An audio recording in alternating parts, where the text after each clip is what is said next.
In the vast expanse of the Galactic Educational Consortium, where species from 1,000 worlds send their young to learn in harmony, there exists one unspoken rule: never corner a human when their pack is threatened. The other species whisper about it in their dormitories, how humans smile differently when death approaches. Not the warm expression they wear during friendship or the practiced politeness of diplomacy, but something else entirely.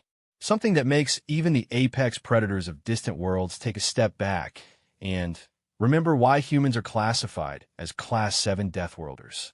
Today, in Advanced Xenobiology Classroom 7 Alpha, that smile would surface for the first time in the Academy's 3-century history. And the galaxy would finally understand why Earth's children carry a reputation that precedes them across every star system, every trade route, every whispered conversation in cantinas from here to the Outer Rim. What happens when a killer enters a classroom full of the galaxy's most promising young minds? The human Deathworlder smiles, and everything changes. The morning air in the Titan Research Academy carried the familiar scent of ozone and recycled atmosphere, tinged with the faint metallic tang that came from housing 47 different species under one atmospheric dome. Sarah Chun adjusted her datapad and walked through the corridors with the easy confidence of someone who had spent 3 years learning to navigate not just the physical space, but the complex social dynamics of an interspecies educational facility. At 19 standard years old, Sarah was considered barely past adolescence by human standards, but among her classmates, she was often seen as the steady, reliable one. The Zephyrians, with their crystalline bodies, lived for centuries and thought in geological timescales. The rapid-fire velocity were barely 5 years old when they reached full mental maturity. The massive Chronaxi could live for millennia, but spent the first 50 years of their lives in a larval state, making them perpetual newcomers to everything. Sarah represented something different entirely. A perfect balance of quick thinking and long-term planning that made humans uniquely suited for leadership roles in galactic society, which was exactly why she had been selected for the Advanced Xenobiology program, one of only 12 humans in a class of 200 students from across the galaxy. She entered classroom 7 Alpha with her usual 5 minutes to spare, nodding to her study group as she took her seat. To her left sat Crix, a young Mantori whose 6 arms were already busy taking notes on 4 different data pads simultaneously. His people were known for their incredible efficiency and attention to detail, making them the galaxy's premier administrators and record keepers. To her right was Thesha, a sylphine whose translucent blue skin pulsed gently with bioluminescent patterns that indicated her emotional state. Currently, the patterns showed calm anticipation mixed with slight anxiety. They had a major examination today. "Morning, Sarah," Thesha whispered, her voice like wind chimes in a gentle breeze. "Did you finish reviewing the molecular breakdown of Andromedan viral proteins?" "Twice," Sarah replied with a smile. "And I helped Crix with the biochemical interaction matrices last night. We should be fine." Professor Valdris, a distinguished Chronaxi whose deep purple carapace indicated his advanced age and wisdom, entered the classroom with his characteristic deliberate pace. His species thought in terms of decades and centuries, which made him an excellent teacher for subjects requiring deep, foundational understanding. He never rushed through material, and his lectures built upon themselves like living architecture. Students, his voice resonated through the chamber with the deep, harmonic tones that made Chronaxi natural orators. Today's examination will test not only your memorization of xenobiological principles, but your ability to apply them in practical scenarios. You will be presented with unknown biological samples and must identify their planet of origin, their function, and their potential applications or dangers. Sarah felt the familiar flutter of excitement mixed with nervousness. This was exactly the kind of challenge she thrived on. Around the room, her classmates showed their own species-specific signs of anticipation. The Zephyrian's crystalline structures began resonating at higher frequencies, creating a barely audible harmonic hum. The velocities started tapping their rapid-fire communications to each other in clicks and whistles too fast for most species to follow. The massive Draknari shifted in their reinforced seats, their scales rippling with colors that indicated focused concentration. "Your first sample," Professor Valdris announced, placing a containment field generator on his desk, "was recovered from a derelict vessel found drifting in the neutral zone. Initial scans indicate it may be of synthetic origin, but several of its properties suggest biological components." The containment field flickered to life, revealing what appeared to be a writhing mass of metallic tendrils interwoven with organic-looking fibers. It moved with purpose, constantly reshaping itself and testing the boundaries of its containment. Sarah leaned forward, her enhanced human pattern recognition immediately beginning to catalog its movements and structure. "Fascinating," murmured Crix, his 6 hands working furiously to document every detail. The metallic components appear to be self-repairing, but the organic sections show signs of neural activity. Fesha's bioluminescent patterns shifted to deep concentration mode, sharp, focused lines of white-blue light.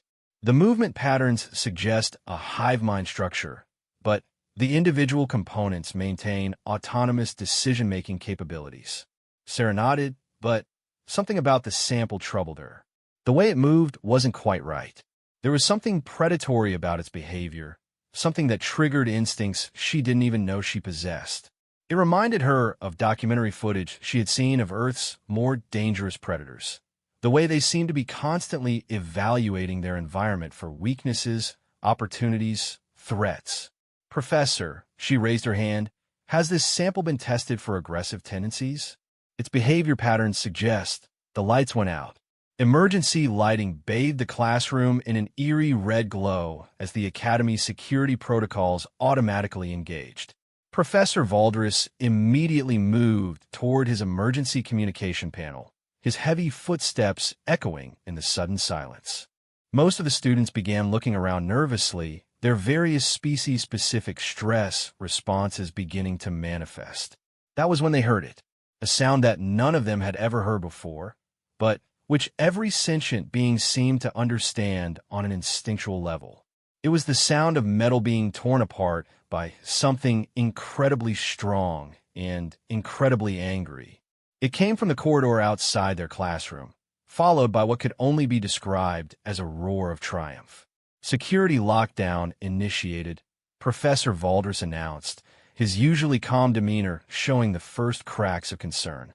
"Students, please remain in your seats while The door to classroom 7 Alpha exploded inward. What entered was not quite like anything any of them had seen before, though several species had heard descriptions in their people's most ancient and terrifying legends.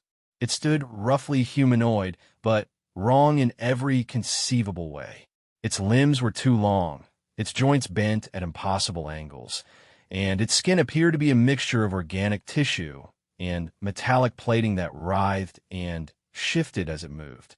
Most disturbing of all were its eyes, multiple sets of them, arranged in configurations that suggested it could see in all directions simultaneously. But Sarah recognized what it really was. The sample they had been studying wasn't a sample at all. It was a seed, and now the tree had come to collect its offspring. "Composite entity," she whispered, her voice steady despite the terror that was beginning to grip her classmates. "Biological and technological hybrid, designed for infiltration and reproduction." The creature's multiple eyes fixed on the containment field, where the smaller version of itself writhed with renewed vigor. It took a step forward, and Sarah noticed something that made her blood run cold. The creature's movements were becoming more coordinated, more purposeful. It was learning from observing them. Crix, who had been frozen in terror, suddenly bolted toward the emergency exit. The creature moved faster than anything that size should have been able to move, its elongated arms stretching across the room to slam the emergency door shut before Crix could reach it.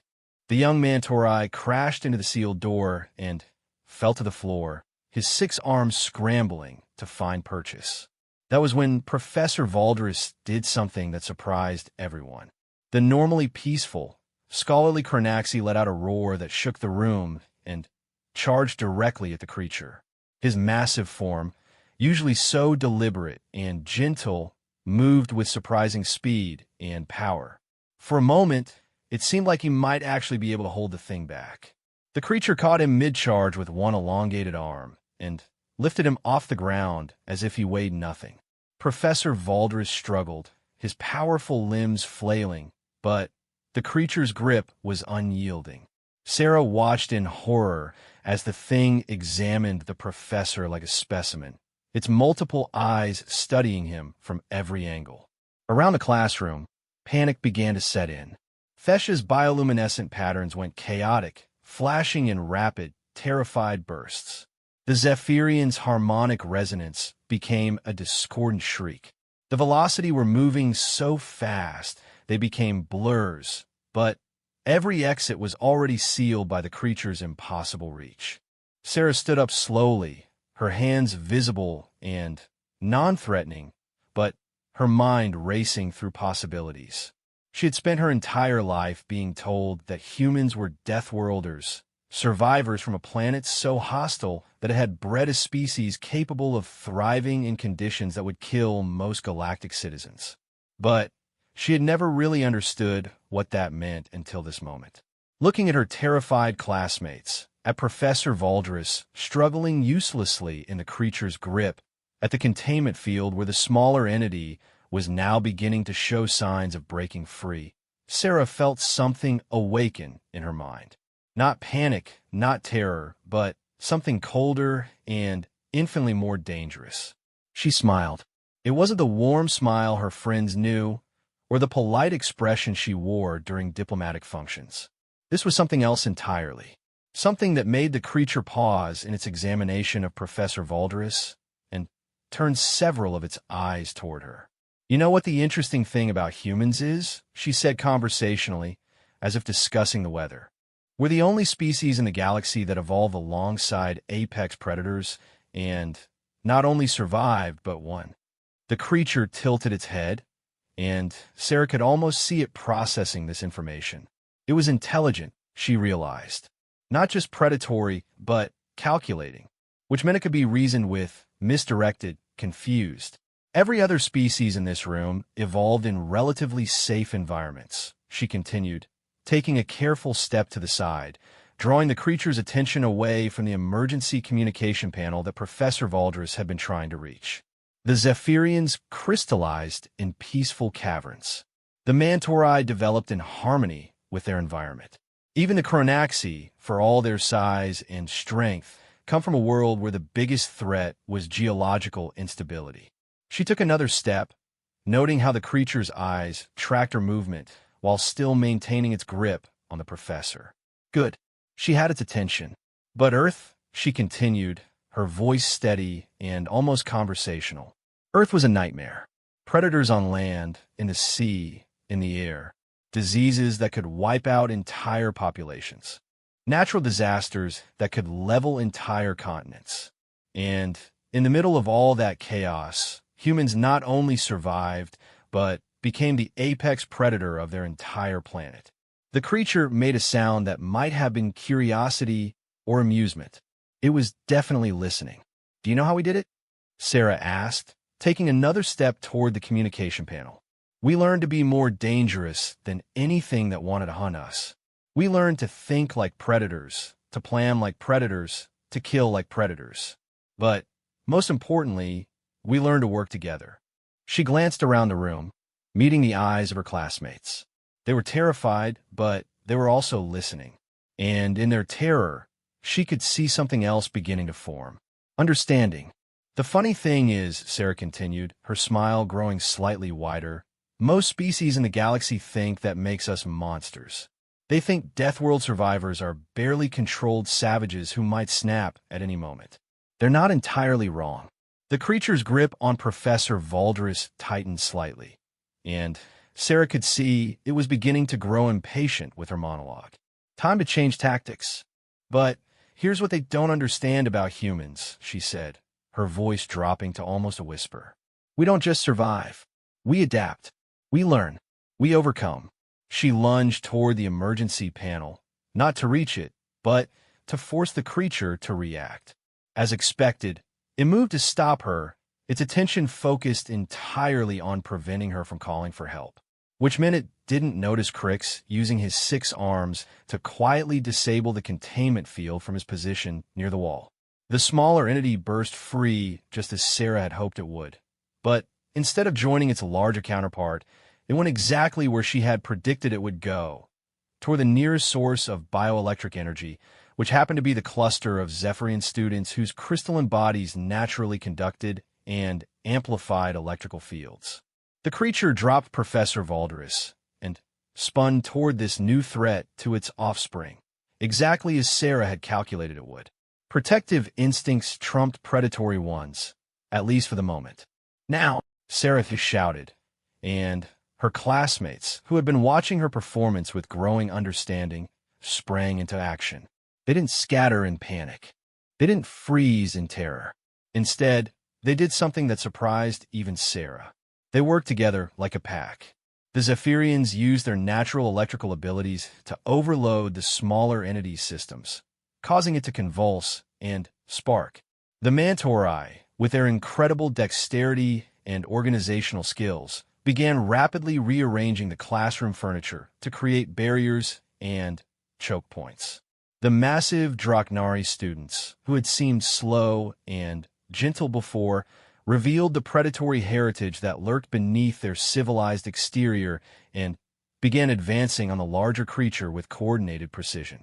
Fesha, whose people were known for their empathic abilities, was doing something Sarah had never seen before.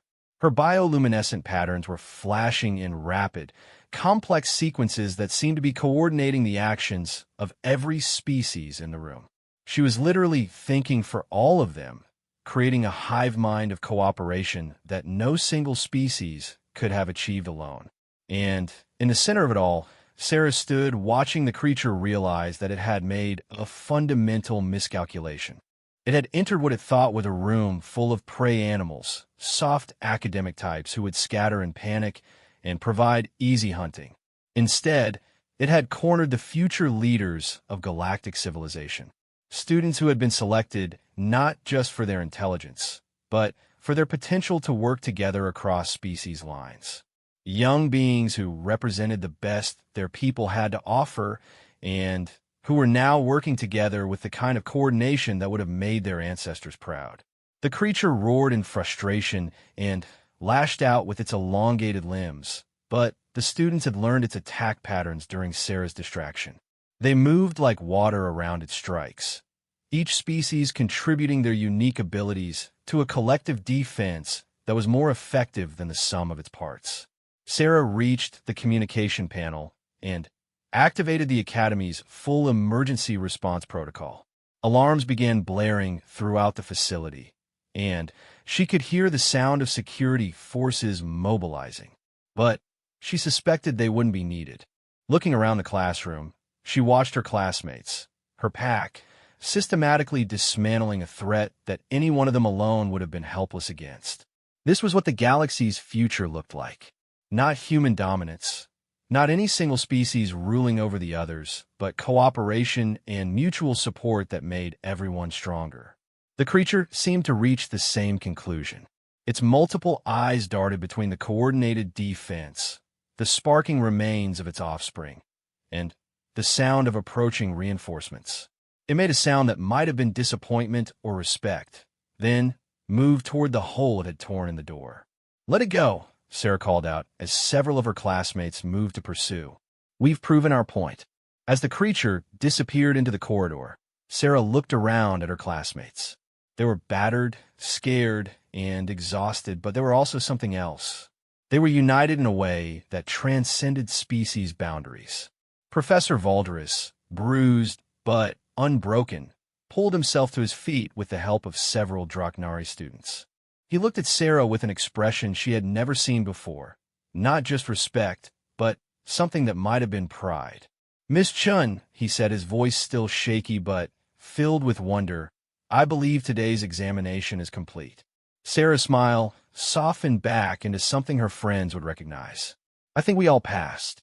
As the security forces finally arrived to secure the classroom and begin their investigation, Sarah realized that something fundamental had changed. Not just for her, but for all of them.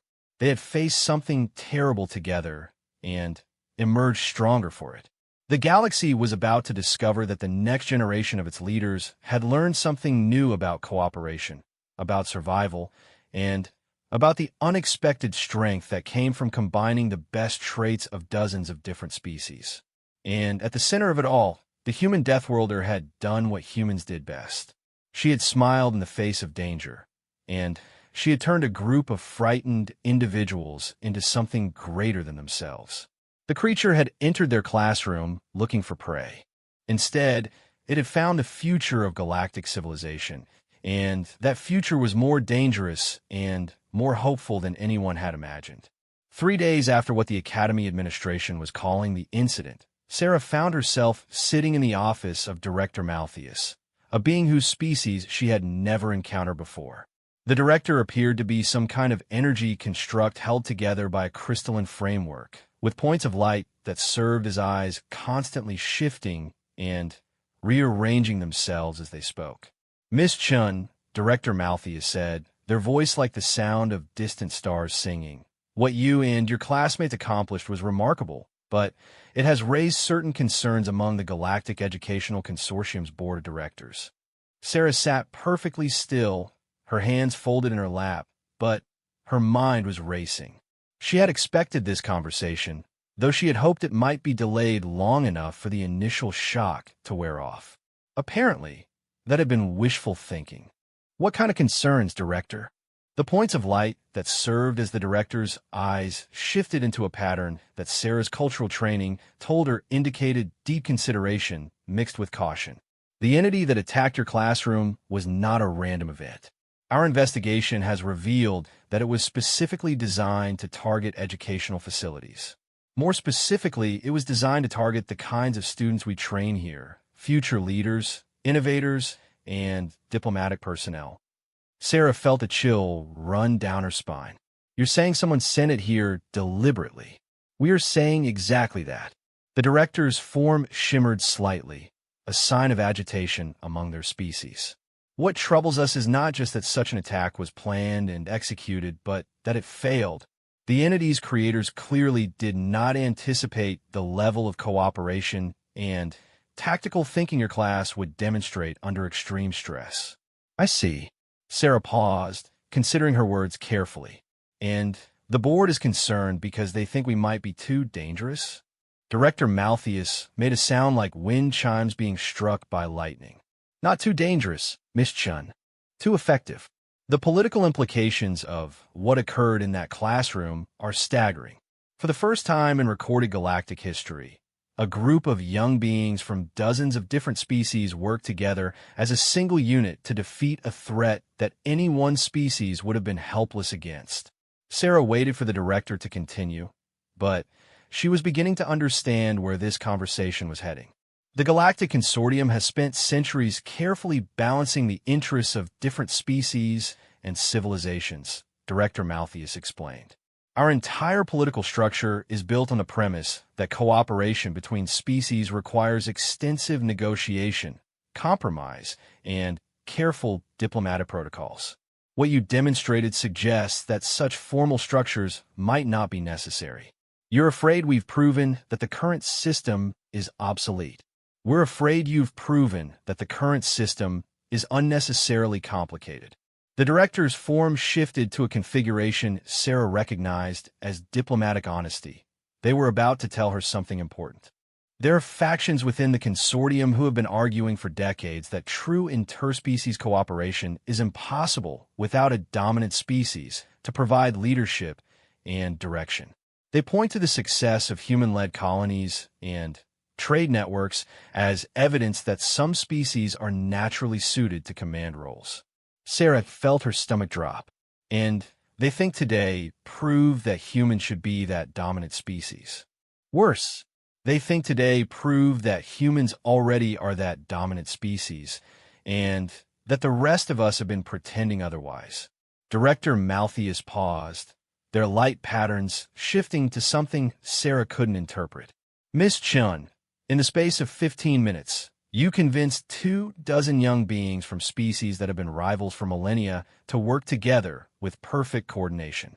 You turned a classroom full of frightened students into a tactical unit that could have impressed career military officers. They did that themselves, Sarah protested. You did what humans do, the director interrupted gently. You saw a threat to your pack, and you neutralized it using every resource at your disposal, including turning your packmates into more effective versions of themselves. It's exactly what human military leaders, colony organizers, and diplomatic personnel have been doing throughout known space for the past century. Sarah sat back in her chair, the weight of the director's words settling over her like a blanket.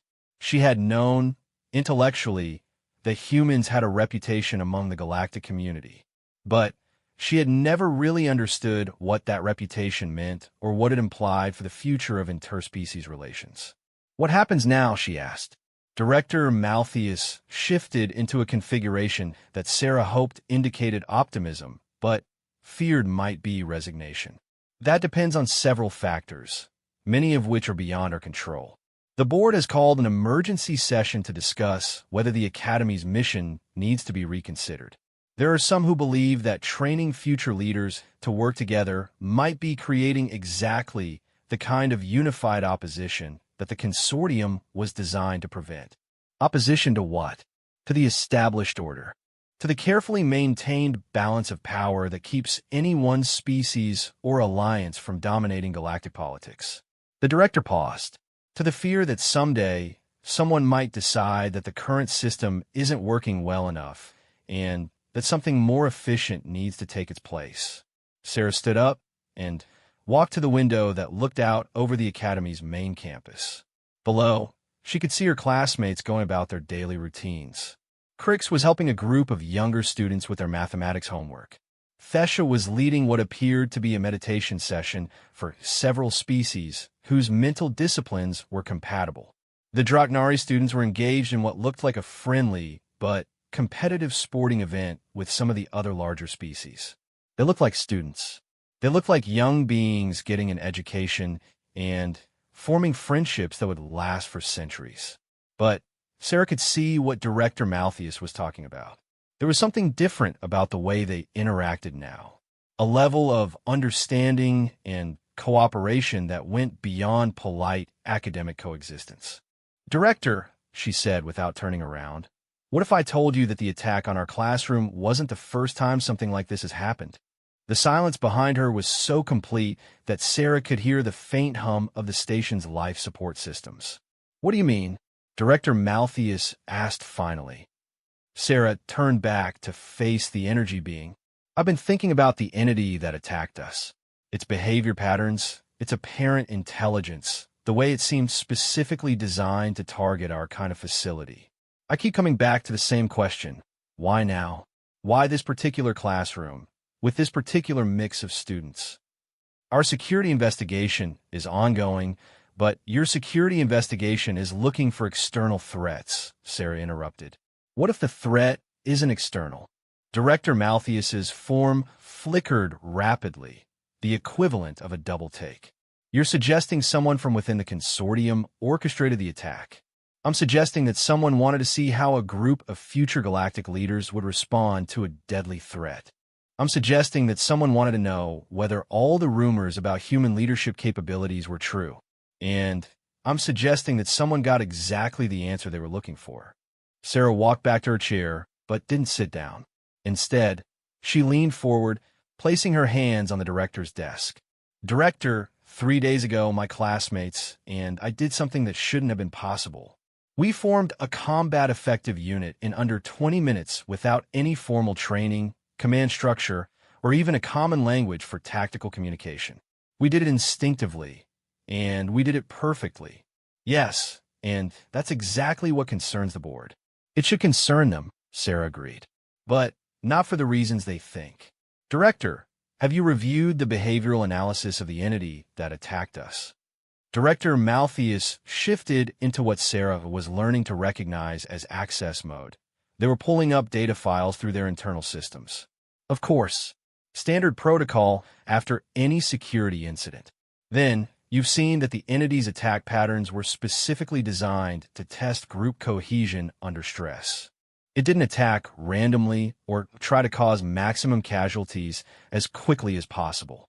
It identified the strongest member of our group, Professor Valderus, and neutralized him first, then waited to see how the rest of us would respond. The director's form went very still. You're saying it was evaluating you. I'm saying it was conducting a field test. And whoever sent it got exactly the data they were looking for. Sarah straightened up and met the director's shifting gaze. The question is, what are they planning to do with that information? Before Director Malthus could respond, an emergency alert chimed through the office's communication system. The director's form immediately shifted into high alert configuration as they accessed the incoming data stream. Director, came an urgent voice through the communicator. We're receiving distress calls from the Kepler research station. They report that an unknown entity has breached their security perimeter and is moving through their residential sections. Initial descriptions match the entity that attacked Classroom 7 Alpha. Sarah felt her blood run cold. How many people are on Kepler Station? Approximately 8,000, Director Malthus replied, their voice tight with concern, including nearly 1,000 students and researchers from 37 different species. It's escalating, Sarah said quietly. Whatever this is, whoever's behind it, they're moving to the next phase of their plan. Director Malthus was already activating emergency protocols, their crystalline form blazing with urgent light patterns as they coordinated with security forces and emergency responders throughout the sector. But Sarah could see the problem that the director couldn't, or wouldn't, acknowledge. Standard consortium security protocols were designed for traditional threats. Pirates, terrorists, rogue military units, even natural disasters. They weren't designed for an enemy that could learn and adapt in real time, that could analyze the weaknesses of multiple species simultaneously and exploit them with surgical precision. Director, Sarah said, raising her voice to be heard over the increasing chaos of emergency communications, you need to let me and my classmates help. Miss Chun, I appreciate your offer, but this is a matter for trained security personnel. Your trained security personnel are going to get slaughtered, Sarah said bluntly. This isn't a conventional threat. It's something new, something that requires a different kind of response. You said it yourself. What we did 3 days ago shouldn't have been possible using standard consortium training or protocols. Director Malthus paused in their coordination efforts. What are you suggesting? I'm suggesting that my classmates and I represent something that's never existed before in galactic history. We're not just students from different species who happen to be in the same program. We're a genuinely integrated unit that can think and act as one organism while maintaining the unique capabilities of each species involved. Sarah moved to the window again, looking down at her classmates. Director, those students down there have spent 3 years learning not just academic subjects, but how to work together in ways their parent generations never imagined. They've learned to think like each other, to anticipate each other's needs and capabilities, to function as a true collective intelligence. And you believe this makes you qualified to handle a security crisis? Sarah turned back to face the director. I believe it makes us the only ones qualified to handle this particular security crisis. Because whoever created these entities designed them specifically to exploit the weaknesses of species acting independently. But they didn't account for species acting as a unified organism. Director Malthus's form cycled through several configurations Sarah didn't recognize before settling into what she hoped was thoughtful consideration. Even if I were inclined to approve such an action, the board would never authorize sending students into a combat situation. Then, don't ask the board, Sarah said simply. Director, in about 6 hours, Kepler Station is going to fall. Your security forces will do their best, but they're going to be outmaneuvered by an enemy that can predict their actions because it understands how each species thinks and acts independently.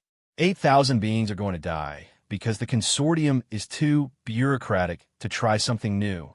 Miss Chun, or Sarah continued, you can authorize a small, unofficial, completely deniable rescue operation by a group of students who were coincidentally in the area for a field study exercise. If we succeed, you get the credit for thinking outside the box. If we fail, we were acting without authorization, and the consortium's hands are clean. The office fell silent except for the continuing stream of emergency communications and status updates. Sarah could see Director Malthius cycling through decision-making protocols that probably hadn't been used in decades.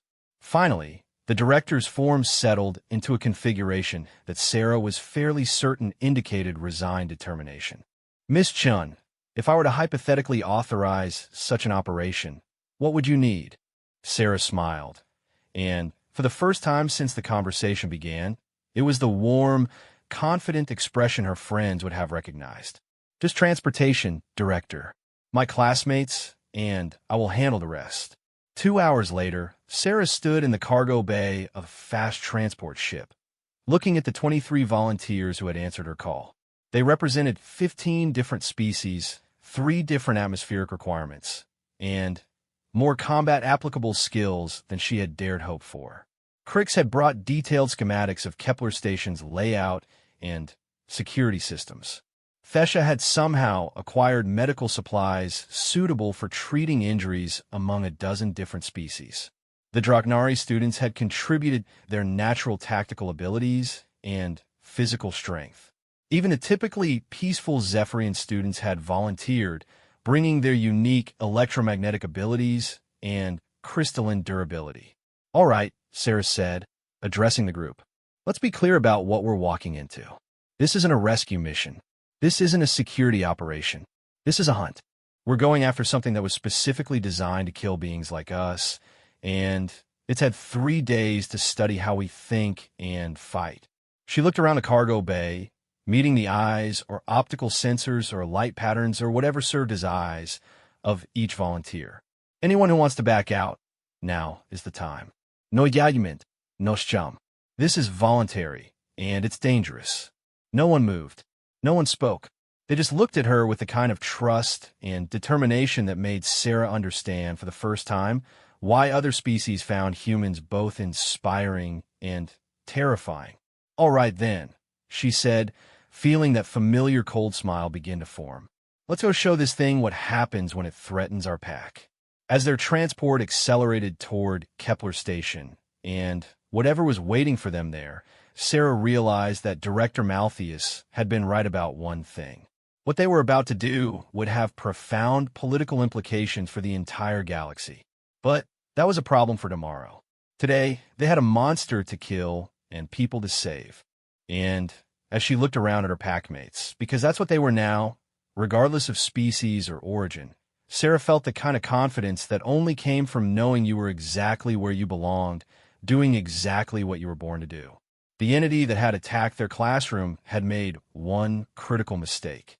It had assumed that creating fear would divide them, weaken them, make them easier prey. Instead, it had given them a reason to become something that had never existed before in galactic history. Something that would make the future very interesting indeed. Something that smiled when killers entered the room. Kepler Research Station hung in space like a wounded animal. Its usually brilliant lights flickering in patterns that told a story of systematic destruction. From the viewport of their approaching transport, Sarah could see that entire sections of the station had gone dark, while others showed the telltale signs of emergency power systems struggling to maintain life support. Fesha, what are you getting from the empathic readings? Sarah asked, not taking her eyes off the station. The Sylphine's bioluminescent patterns had shifted to deep, complex configurations that Sarah had never seen before. Terror, she said quietly. But not chaotic terror. Organized terror. Whatever's happening in there, it's being done methodically, section by section. Crix's 6 hands were working furiously over multiple data screens, pulling information from the station's external sensors and emergency broadcasts. Station population when the attack began was 8,247 beings, he reported. Current life sign readings show 6,891 active biosignatures, but they're not distributed randomly. They're clustered in specific areas: the main research laboratory, the primary residential hub, and the station's central command section. Sarah studied the tactical display that Crix had assembled. It's hurting them, separating the population into manageable groups, probably sorted by species or function. For what purpose? Asked Vorthak, one of the Draknari volunteers whose scales were already shifting to combat coloration. Sarah felt that cold smile beginning to form again. Testing. It's not just killing randomly, it's conducting some kind of systematic evaluation. The question is, evaluation for what? The transport's pilot, a gruff Korvaxi trader who had volunteered his ship for the mission, called back from the cockpit. Coming up on docking range. Station traffic control is completely offline, so I'm going to have to find us a manual docking port. This might get bumpy. As they approached the station's outer hull, Sarah could see the damage more clearly. Hull, breaches, twisted metal, and what appeared to be some kind of organic growth spreading across the exterior surfaces like an infection. But most disturbing was the pattern of the damage. It was too precise to be random, too organized to be the result of a simple rampage. It's changing the station, Sarah realized aloud. Look at the organic material growing on the hull. It's not just attacking the station, it's converting it into something else. The transport shuddered as they made contact with a docking port on one of the station's research levels. Through the hull, they could hear the mechanical sounds of the airlock systems engaging, followed by the softer sounds of atmospheric equalization. All right, Sarah said, standing up and checking her equipment one final time. Remember the plan. We go in as 3 teams. Crix leads Team Alpha to the command center to try to restore communications and sensors.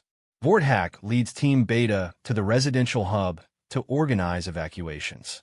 I'll take Team Gamma to the main laboratory to figure out what this thing is actually after. She looked around at her volunteers. Stay in contact. Don't try to be heroes. If you encounter the entity, do not engage unless you have no other choice. Our job is intelligence gathering and evacuation support. The hunting comes later, once we understand what we're dealing with. The airlock finished its cycle, and the door slid open to reveal a corridor that looked like something from a nightmare. The walls were covered with the same organic material they had seen on the exterior, pulsing gently with its own internal rhythm. Emergency lighting cast eerie shadows that seemed to move independently of any light source. But most unsettling was the sound. A low, harmonic humming that seemed to come from the walls themselves, as if the station had developed its own voice and was singing some alien song. Atmospheric readings are normal, Crix reported, consulting his instruments. The organic material doesn't seem to be producing any toxic gases. Whatever it is, it's compatible with standard life support systems. Sarah nodded and activated her communication device. All teams were going in. Maintain radio silence unless you have critical information to report. Good luck. They split up at the first intersection, each team moving toward their assigned objectives through corridors that grew stranger with every step. The organic material wasn't just coating the walls. It was integrated into them, replacing metal and ceramic with something that looked almost biological, but felt wrong in ways that Sarah couldn't quite articulate. As Team Gamma made their way toward the main laboratory complex, they began encountering signs of the station's inhabitants. Not bodies, which would have been bad enough, but something worse. Personal belongings scattered in organized piles. Clothing arranged in neat stacks, sorted by species and function. Data pads and personal devices arranged in precise geometric patterns. It's cataloging them, whispered Thesha, her empathic abilities apparently picking up emotional residues from the abandoned items. I'm getting readings of fear and confusion, but also cooperation. That doesn't make sense. Sarah picked up a data pad from one of the organized piles and activated it. The device still functioned, and the last entry was time-stamped only 2 hours ago. She read it aloud to her team. Research log, Dr. Marileth Kjarn, Xenobiological Studies. The entity has requested volunteers for what it terms compatibility assessment. Several colleagues have already participated. The process appears to be non-harmful, though the participants report significant changes in their understanding of interspecies cooperation. I have volunteered for the next session. If this log is found, please know that this was my choice, made in the hope of understanding what we are dealing with. The team exchanged glances. Requested volunteers? Thesha said, that doesn't sound like the behavior of a mindless predator. Sarah felt a chill that had nothing to do with the station's environmental systems. No, it doesn't. They reached the main laboratory complex to find the doors standing open and the lights functioning normally. Inside, they could see sophisticated equipment running automated processes, data streams flowing across multiple displays, and what appear to be biological samples being analyzed by the station's most advanced systems. But no people, no Boethius, no signs of violence or struggle. Team Gamma to all units, Sarah reported quietly. We've reached the laboratory. No signs of casualties, but significant evidence of ongoing research activities.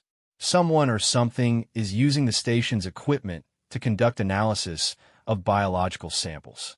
Crix's voice crackled over the communication system. Team Alpha here. We've reached the command center.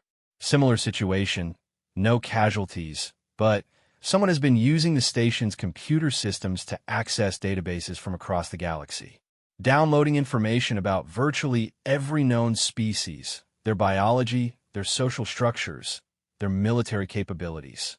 Before Sarah could respond, Vorthack's voice joined the conversation.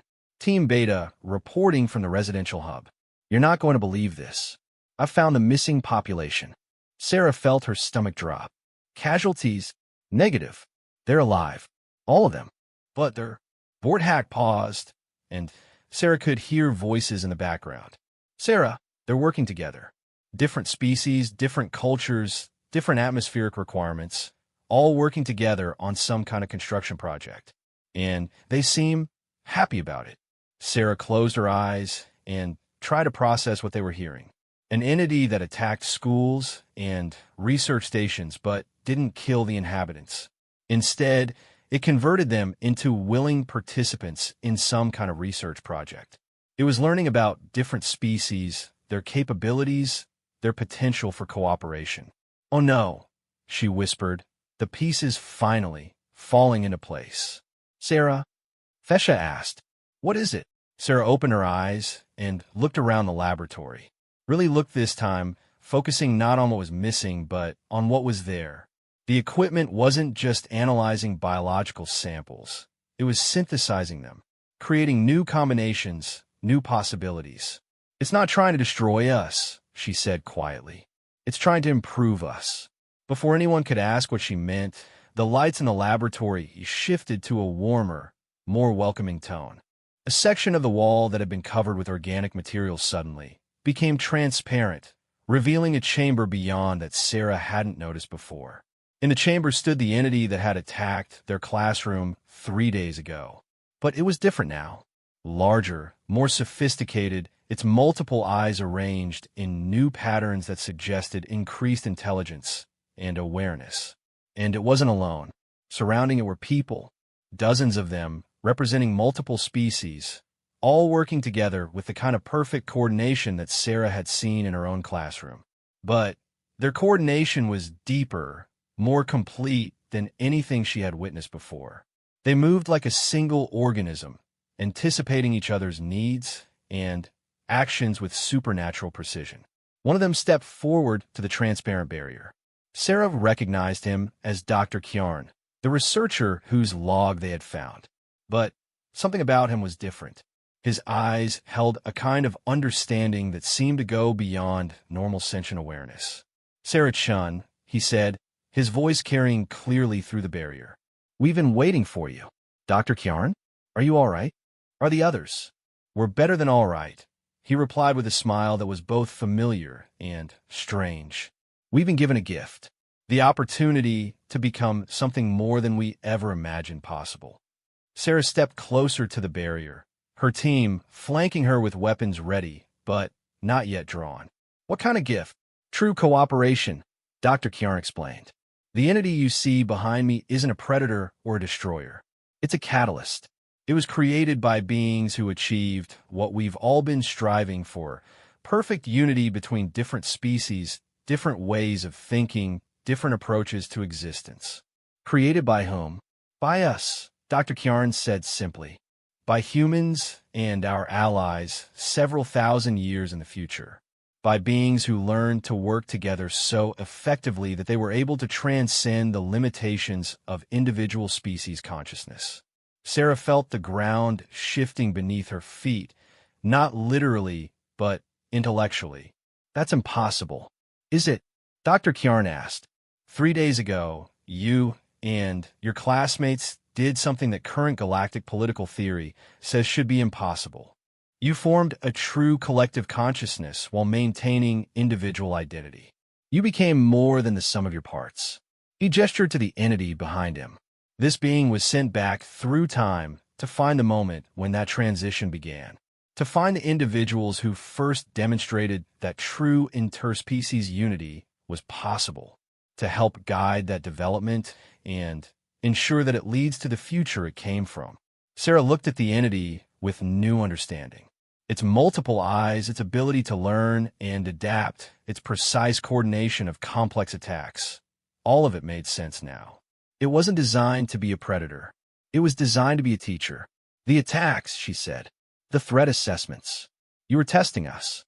We were showing you what you were capable of, Dr. Kjarn confirmed.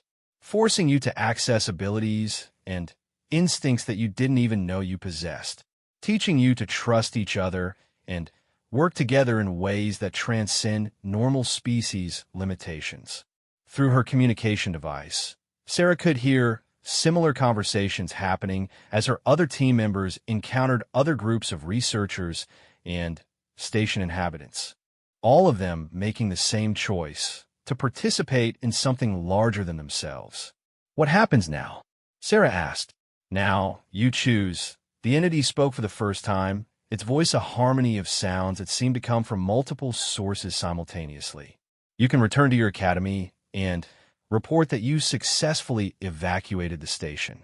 The political situation will stabilize. The consortium will continue its careful balance of competing interests, and galactic civilization will continue developing along its current path.